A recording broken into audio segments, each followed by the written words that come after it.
There is a reason the International Criminal Court issued a warrant for his arrest. As human beings, we have spent generations building a shared understanding that there are crimes so grave they offend all of humanity.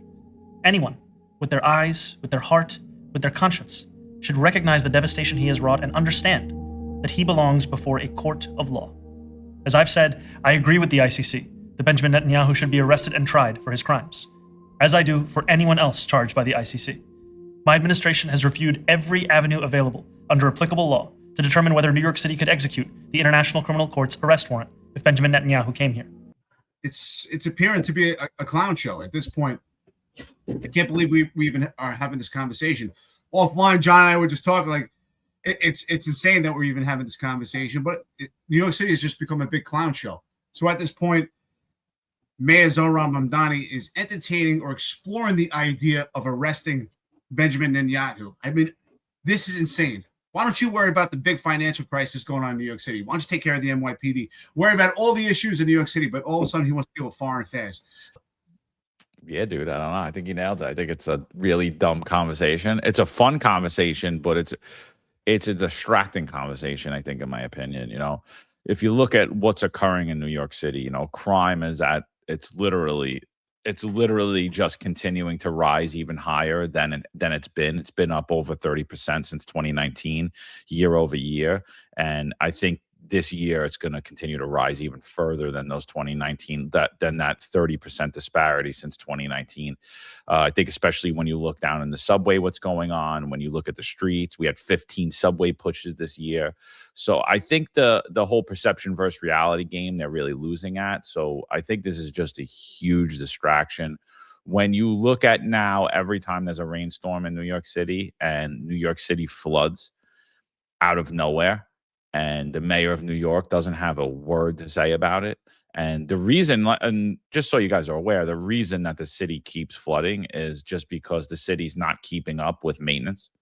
Like if the city just cleaned the storm drains and cleaned the catch basins, kept up with the infrastructure of New York City down in the sewers, you wouldn't be experiencing these floods. Instead, they're going to blame it on climate change. They're going to say that, no, everything's fine. We're doing everything that we could do, and we're not. And literally the only thing that Zohran Mamdani has at this point is that he's saying that, well, we filled like 15,000 potholes or whatever, however many potholes he said he filled. Maybe it was 150,000, whatever. It's like, dude, that's what the city does. Like the city was filling potholes way before you were ever born, bro. Like that is not an accomplishment. Like, and FYI, like if you're filling 150,000 potholes, you probably need to fill 1.5 million potholes, because driving in New York City is like driving off-road. So that's all he's got. So he wants to talk about like fairy tales. And this was a fairy tale that he had concocted during his mayoral campaign. I'm going to lock up Benjamin Netanyahu when I'm elected, and we're going to bring the International Criminal Court warrant to justice. And it's like, dude, what are you talking about? You don't even believe the NYPD should be enforcing our own federal immigration law, but you want them to enforce international law? Well, I think, listen, we're talking about some serious issues, but at the same time, I think it's hilarious. I think this is just, is any other mayors in New York City taking Zohran Mamdani seriously? If he'd said, I'm going to start a coalition and all the Democratic mayors in the U.S. we're going to start attacking ICC warrants, I want to know if they're going to be like, all right, let's have this coalition, or they're just going to laugh at him too, because this whole thing is ridiculous. So Raheem Hamilton, 8624, what's up, brother? Friend of the podcast here says, Defiance Unfiltered. But the question is, will the NYPD listen to the mayor marching orders come September? Yeah, the NYPD would do anything that their boss throws down their throat. We've already proved it with the vaccine mandate. You've seen it numerous times. Yeah, the answer is yes, they would. It's the most ridiculous thing. Could you imagine, let's just play fantasy and imagine Benjamin Netanyahu was actually arrested by the NYPD. If they brought him to court, what court did they bring him to? The judge is going to say, we don't enforce International Criminal Court warrants. Like, what do we do with this? It's the most ridiculous thing. This whole thing is fantasy. So that's why I say, do other mayors in this country take him seriously? If he said today, rhetorically speaking, let's start a coalition and all the blue cities in this country will get together and enforce ICC warrants, Would they? And I think the answer is they would just laugh at him because everybody knows it's international criminal court. It's a joke. So if we actually arrest, and yes, the NYPD leadership would not push back. They would do it. They would do exactly what their boss tells them to. They would shove anything down their throat, including ball gags that they have to. And you've already seen it.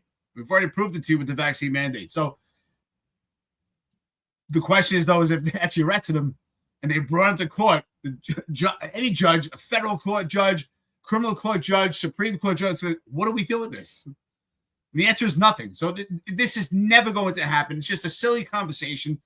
And the fact that anyone is actually entertaining it as a serious conversation just shows that they don't realize that if they actually entertain Zohran Mamdani and give him any credence, they were actually taking him serious. I mean, at this point, we should just be laughing at him. He is a complete joke. How he has not been boycotted, how we're not at the point where there are not people in the streets trying to boycott him as mayor and protesting in that manner, it's just insane to me. It really is. John, what do you think, brother? I mean, if the mayor did order the NYPD to effect an unlawful arrest, 100% they would do it. I mean, that's not like I don't even have any question about that whatsoever. Like, oh, this is completely illegal. Our legal team says we shouldn't do it. Doesn't matter. Like 1000%, the leadership of the NYPD will be like, yeah, we got to lock them up. Yeah, how? Based on what? What do we charge? What do we do? I don't know. He said we got to do it, so we got to do it. I mean, like, I'm not kidding. Like, I mean, these are guys that figuratively and literally kneeled before Marxists, took a knee before Marxists. These are guys that went against their own faith, went against their own morals, went against everything they believed to be true, forced a shot on themselves, on their employees, on their own family, on their wife and children, forced it on them. Yeah, I know you don't want to take it, but you got to because they said so, because the mayor said so. I didn't like it. I will say this, and it's part of the book that you'll see once you read it, that one of my daughters was coming on a job and she had to take the vaccination, and she was dead against it, and it was something where we got into a major squabble for her to have to take the vaccination in order for her to become in the police department, and talk about a situation that went very, very bad. And listen, she's doing fine now, but I do understand her pain. But I was like, listen, it's either you take this or you can't come on a job, and this is the type of job that could bring you a lot of good things, going into the NYPD and going into policing, and this is something that you're going to take. But she struggled taking the vaccination, and I took her to the location in the Rockaways. I pretty much had to literally like hold her down to take the shot. I pretty much had to literally like hold her down to take the shot, and I felt bad, but she did what she had to do. But I wasn't necessarily fond of it, but this is something that came from City Hall, and it was something that unfortunately we had to do.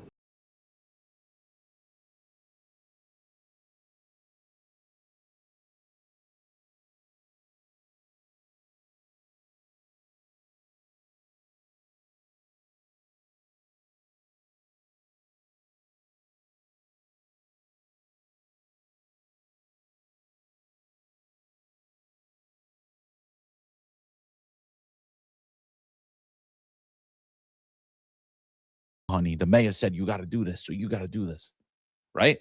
These are men. They will do literally anything to stay with those stars on their chest and that white shirt, with that white shirt that doesn't fit well and doesn't look good on them, but they will do any single thing to keep wearing it. That roly-poly white shirt.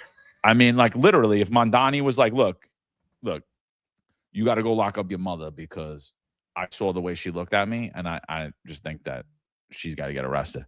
Okay, boss. So yeah, 100% they would. But I mean, I think when you think about the reality of it, Mamdani's not doing that. I mean, he's not gonna order them to do that, because he knows at the end of the day he's gonna have to face. I mean, he'll create an international issue. And he would be like, he would be locked up and charged federally. So he's not doing that. I mean, listen to his word salad when he's confronted about it, right? So he's confronted about it in New York Times. I forget what her name is, but she's a New York Times reporter. So they do this podcast. She does it with Mamdani. Listen to what she asks him. Listen to his response. He is like, listen to this. It's hysterical. Last question on this topic. Israel's Prime Minister Benjamin Netanyahu is perhaps planning to visit New York for the UN General Assembly. You pledged during your campaign and after you won to order his arrest to comply with the International Criminal Court warrant. What will happen if he comes in September? Look, I believe that Prime Minister Netanyahu belongs in The Hague. He's a war criminal who has been charged by the International Criminal Court. And what you will find is that is an opinion that is held by many purely because of what his actions have wrought over these last many years. I've also said that I will follow the laws that we have here in New York City because I believe that there's an importance in following the law as a leader who presides over our city, and that's something that I plan to do. Meaning? I'm sorry, I don't understand what that means. Meaning that whatever the law allows me to do in New York City, that's what we will do, but we won't be writing our own laws to that end. What does the law allow you to do?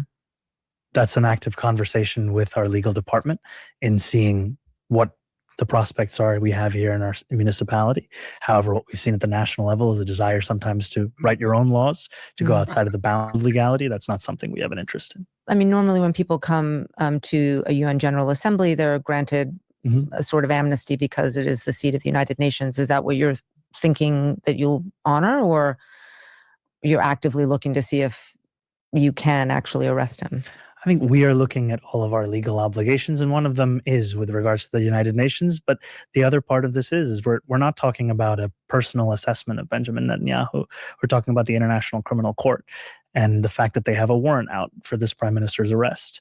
And I think it's important to talk about the weight that has as a charge, and also that as the mayor of New York City, I'll be following the laws of New York City. Okay. So I'm not going to do anything. I'm actually not going to follow through with that. It's hilarious. I'm going to follow the law. Okay. It's total word salad, dude. Hysterical. John, I want to know one thing. I'm impressed. How does he? I'm thinking to myself, how does he talk and put on a fake smile at the entire time? That's impressive. He's like, yeah. I don't know how he does that. That's pretty impressive. He's got a grin ear to ear, fake as pleather, and he manages to talk at the same time and just talk in circles. Yeah. We're just gonna follow the law. It's just I love it when she's like, well, I don't understand what you mean. Yeah, no. The follow up should have been like, oh, so you're not gonna lock him up then, right? Exactly. Right, like because that's space, and she was just like, whatever, like she gave him the follow up, and he was like, he never answered the question. He just danced the whole time. He was like, but that's like I'm gonna try that one day. See if I can talk while smiling. That's impressive. Yeah, I think that shows how much of an inexperienced politician he is, and how clueless he really is. We've said numerous times that this is, I mean, to be honest, this is really his first major job, where stuff he does has real impact on things, where, he can't, I think it's easier to hide in like the legislature than it is to hide as a mayor, where you yourself have to deal in the open public with, many interests within the city, and the policy you make directly affects, people, the millions of people that live in New York City, which at this point is like a small country in itself, My administration has reviewed every avenue available under applicable law to determine whether New York City could execute the International Criminal Court's arrest warrant if Benjamin Netanyahu came here. It is clear that we do not have the independent legal authority to enforce this warrant. Not far away on 69th Street in Maspeth, Queens, the FDNY rescued a family of 4 trapped in a flooded basement. Please let these be cautionary tales. And we can examine every tool we have to defend the humanity and dignity of all people. That is my commitment to you. You've just watched a clip from our live episode. Click the description to watch the full episode. Like, share, and subscribe for more videos just like this.